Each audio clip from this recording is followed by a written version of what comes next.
भगवान होते हैं या नहीं होते हैं, इस विषय पर आज मैं चर्चा नहीं करूंगा। आज भगवान से ही संबंधित एक और विषय है, उस पर हम लोग आज चर्चा करेंगे और इस श्लोक के माध्यम से हम लोग जानेंगे। आखिर देखिए, इस दुनिया को जो बनाने वाला ईश्वर है, भगवान है, उसके ऊपर भी लोग आक्षेप लगाते हैं, उसके ऊपर भी मूर्खता का दोष आरोपित करते हैं। और जो इस दुनिया में मूर्ख लोग हैं वो ये कुछ न कुछ आरोप लगाते रहते हैं, भगवान के ऊपर आक्षेप लगाते रहते हैं कि भगवान यदि है तो उसने ऐसा क्यों नहीं किया, उसने ऐसा क्यों नहीं किया, उसे ये चीज करनी चाहिए थी। तो चलिए, ऐसे ही कुछ मूर्ख लोगों ने कुछ आक्षेप, कुछ आरोप भगवान के ऊपर लगाए हैं। तो आज हम लोग देखते हैं कि आखिर वो आरोप उन लोगों ने क्या क्या लगाया है। तो देखिए, ये जो आपको दिखाई दे रहा है श्लोक, ये 4 पंक्तियों वाला श्लोक है, इसमें मूर्ख लोगों ने भगवान के ऊपर आरोप लगाया है। मैं एक एक करके उन आरोपों का उत्तर दूंगा और इस प्रकार से आप समझेंगे कि भगवान जो करते हैं वो अच्छा करते हैं, सोच समझ के की गई उनकी चीजें हैं। उन्होंने जो कुछ भी किया है सटीक किया है, उनकी रचना में कोई भी गड़बड़ी नहीं है। चलिए अब हम लोग इस श्लोक को देखते हैं। लिखा है, गंधम सुवर्णे फलमीक्षुदंडे नाकारी पुष्पम खलु चंदनस्य विद्वान् धनिर्नृपतिर्दीर्घजीवी धातु पुरा कोपि न बुद्धिदो भूत। देखिए, आखिर इस श्लोक का अर्थ क्या है और जो मूर्ख हैं वो आक्षेप क्या लगा रहे हैं भगवान के ऊपर, आरोप क्या लगा रहे हैं। तो लिखा है कि गंधम, गंधम माने सुगंध, गंधम माने सुगंध, किसमें, सुवर्णे, सुवर्णे माने सोने में, किसमें, सोने में, सोने में भगवान ने सुगंध क्या किया, नाकारी, नाकारी माने नहीं किया, नहीं किया मतलब नहीं दिया। सोने में भगवान ने सुगंध क्या किया, नहीं दिया। ये वो कहते हैं, कौन, मूर्ख लोग, वो कहते हैं कि जब सोना देखने में इतना सुंदर है तो उसमें अगर सुगंधी होती तो और कितना अच्छा लगता। तो ये मूर्खों के द्वारा भगवान के ऊपर आरोप लगाया गया है कि सोने में भगवान ने सुगंध क्यों नहीं दी। जब सोना ऐसे इतना सुंदर लगता है तो सुगंध होती तो और कितना अच्छा लगता। तो ये भगवान की मूर्खता है कि उसने सोने में सुगंधी नहीं दी। और क्या क्या आरोप करते हैं, तो कहते हैं फलम इक्षु दंडे, फलम माने फल, इक्षु माने होता है ईख, क्या होता है, ईख, और दंडे माने होता है, मान लीजिए दंड। ईख का जो डंडा है, दंड है, उसमें भगवान ने फल नहीं लगाया, अर्थात ईख के उस वृक्ष में या उस पौधे में भगवान ने फल क्यों नहीं दिया। जब ईख का डंडा इतना मीठा होता है तो फल कितना मीठा रहता। भगवान को ईख के डंडे में क्या लगाना चाहिए था, फल लगाना चाहिए था। अच्छा, एक बात यह भी है कि आप लोगों को भी ये लग रहा होगा कि अरे यार, सवाल तो सही किया जा रहा है, जब ईख का डंडा इतना मीठा लगता है तो उसका फल कितना मीठा लगता, कितना मजा आता फल खाने में। तो दूसरा आरोप मूर्खों ने लगाया कि ईख के डंडे में अर्थात ईख में भगवान ने फल क्यों नहीं लगाया। और पुष्पम, पुष्पम माने फूल, जानते ही हैं, खलु माने निश्चित रूप से, चंदनस्य माने चंदन के पेड़ में, किसमें, चंदन के पेड़ में, चंदन के पेड़ में भगवान ने क्या नहीं लगाया, फूल। चंदन के पेड़ के बारे में यदि आप नहीं जानते हैं तो मैं आपको बताऊं, चंदन के पेड़ में फूल नहीं लगता है। तो इनका आरोप है कि अगर चंदन के पेड़ में भगवान फूल लगाते तो जिस चंदन की लकड़ी इतनी सुगंधित महकती है उसका फूल कितना सुगंधित होता। सोचिए कि इन मतलब प्रश्न भी एकदम जायज है। आपको कभी कभी ऐसा लगेगा कि यार प्रश्न तो सही किया जा रहा है, तो ये मूर्ख कैसे हुए? चलिए अब हम लोग इसको आगे पढ़ेंगे तब आपको मैं बताऊंगा। तो क्या किया, कितने अभी तक आक्षेप हुए कि सोने में सुगंधी नहीं दी भगवान ने, और ईख में फल नहीं लगाया, और चंदन के पेड़ में फूल क्यों नहीं दिया। 3 आरोप हुए।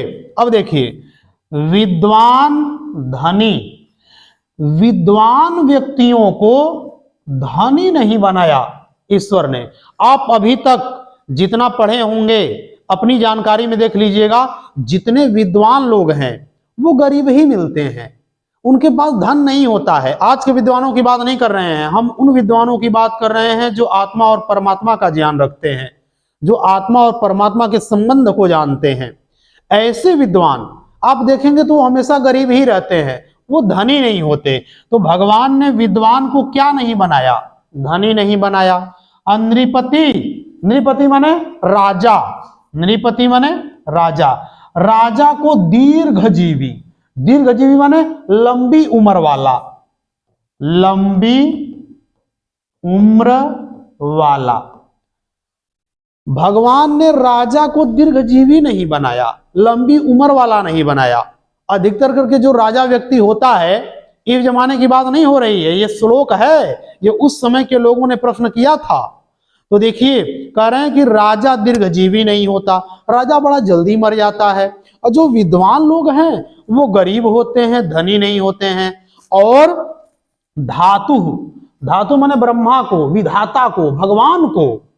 पूरा माने पहले, कोपी माने कोई भी, न माने नहीं, बुद्धिदह, बुद्धिदह माने बुद्धि देने वाला, अभूत माने हुआ।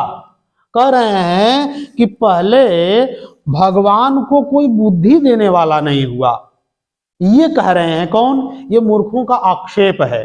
तो चलिए इसको अब हम लोग समझते हैं कि कितने आरोप लगाए गए हैं।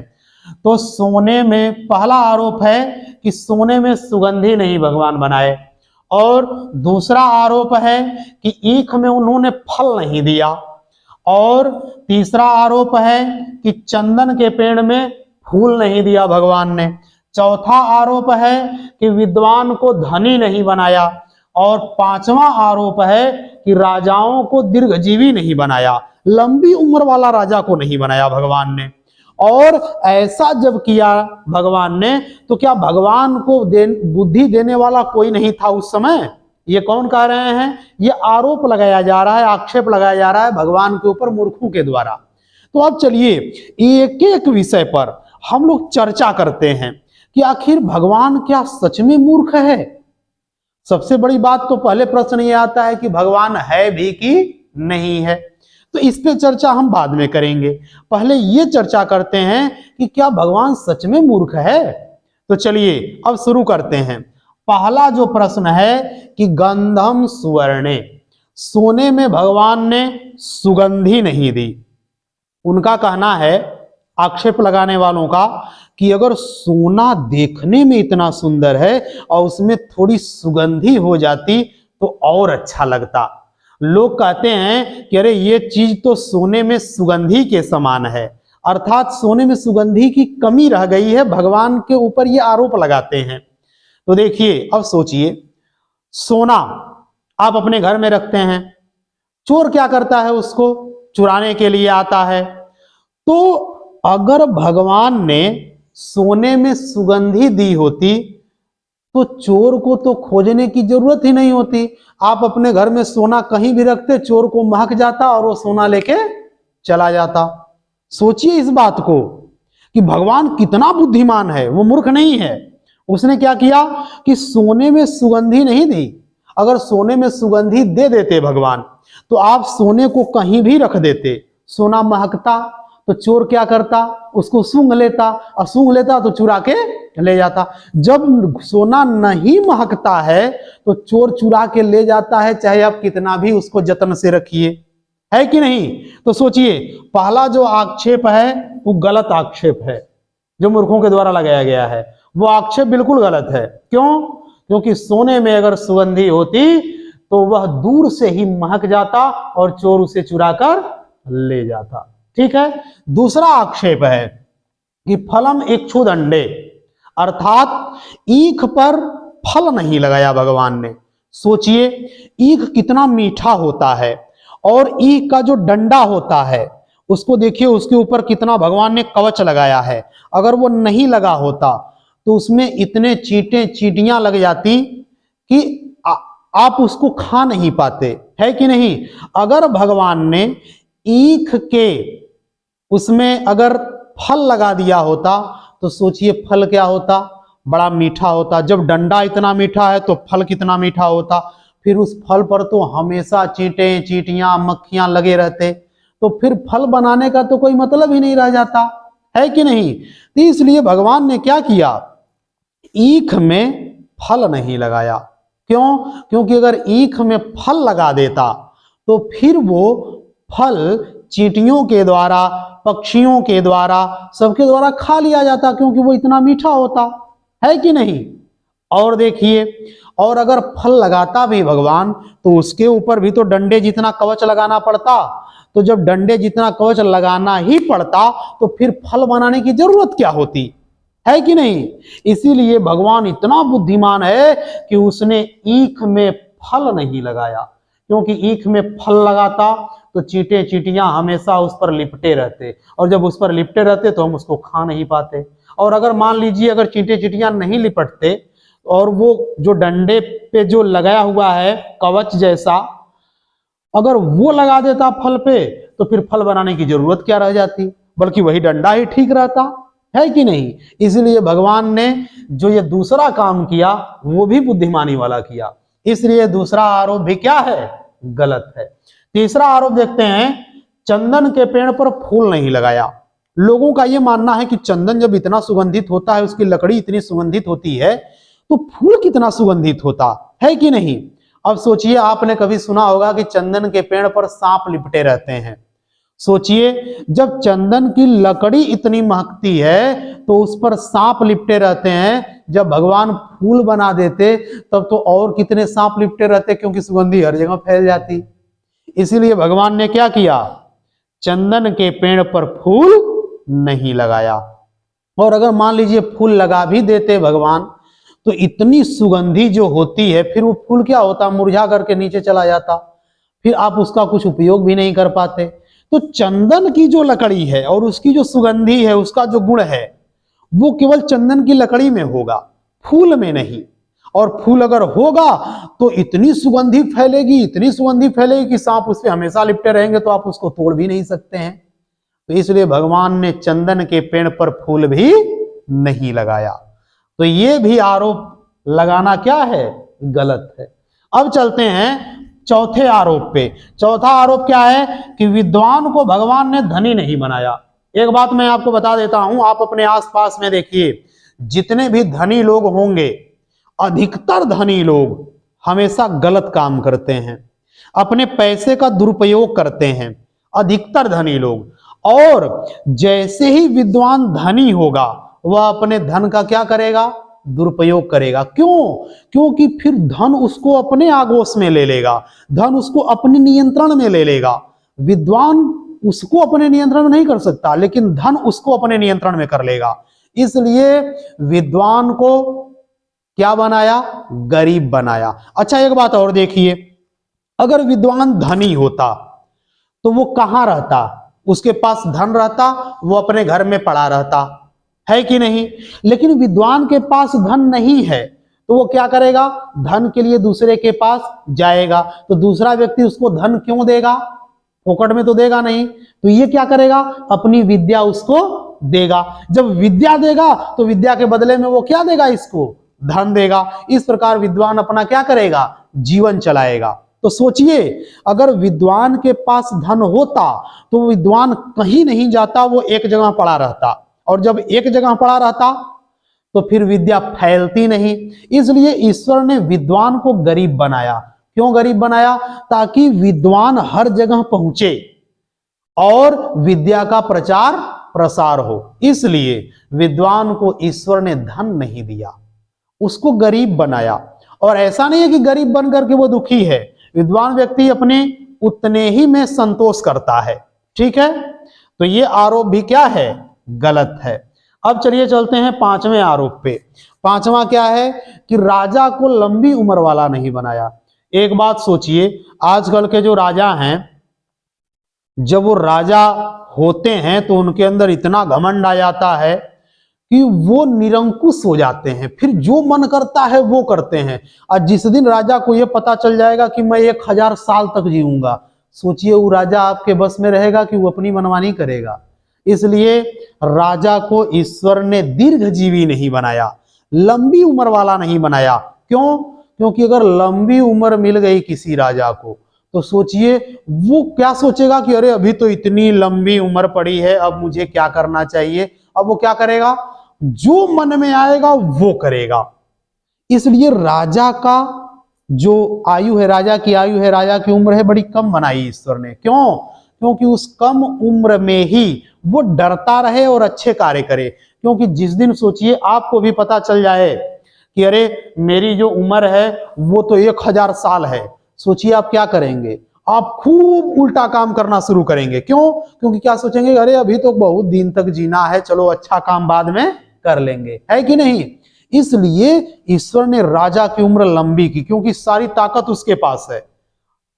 अगर उसकी उम्र लंबी कर दिए होते, राजा की उम्र भगवान अगर लंबी कर दिए होते तो राजा के पास सारी ताकत है, वो जो चाहे वो करेगा, आप उसका विरोध भी नहीं कर सकते हैं, क्योंकि उसकी उम्र लंबी है, आपकी कम है, वो आपकी और कम कर देगा, है कि नहीं? तो इसलिए ईश्वर ने राजा की उम्र लंबी नहीं बनाई। आज के राजा की बात नहीं हो रही है, ये बात हो रही है उस समय के राजाओं की, उस समय के जो राजा हुआ करते थे। ठीक है, तो देखिए इस प्रकार ये जो 5 आरोप थे, ये पांचों आरोप गलत हुए। तो मैं आपको ये बताना चाहता हूं कि भगवान, इसमें जो कहा गया कि क्या भगवान को कोई बुद्धि देने वाला व्यक्ति नहीं था उस समय? नहीं, भगवान को बुद्धि की आवश्यकता ही नहीं है, वो तो सबसे बुद्धिमान है। इसलिए ईश्वर ने जो भी कार्य किए बड़े ही सोच समझ करके किए हैं। अभी मैं आपको छोटी सी एक कहानी सुना देता हूं इसी पर। एक व्यक्ति था, वो दिन भर यही कहता रहता था कि भगवान तो दुनिया में है ही नहीं, अगर है भी तो इतना मूर्ख है, इतना मूर्ख है कि उससे बड़ा मूर्ख कोई हो ही नहीं सकता। तो लोगों ने पूछा कि अच्छा बताओ भगवान क्यों मूर्ख है?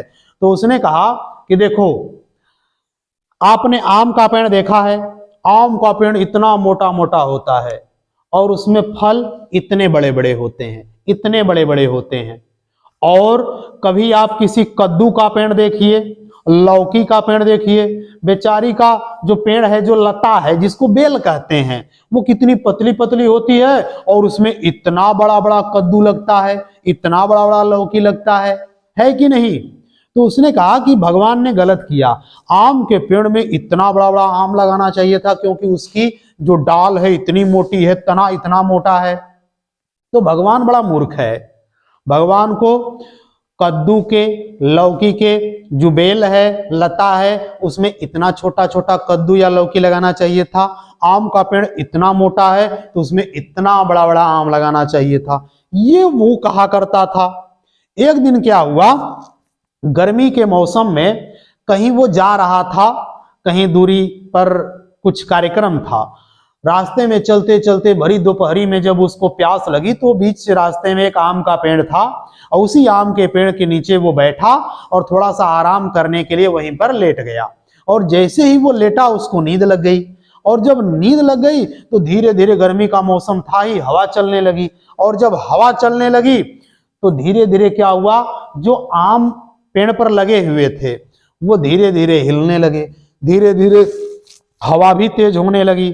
और जब हवा तेज हुई उसी समय क्या हुआ, एक आम टूटा और टूट करके ठीक उसकी नाक पे गिर गया। और जैसे ही नाक पे गिरा वो तुरंत छटपटा करके उठा और बड़ा लगा अपनी नाक को सहलाने। फिर उसके बाद बोला कि अरे यार, ओ क्या हो गया, क्या हो गया। लेकिन थोड़ी ही देर में उसको ख्याल आया कि अरे यार, मैं तो कहता था कि आम के पेड़ में इतना बड़ा बड़ा आम लगाया होता, भगवान तो ठीक रहता।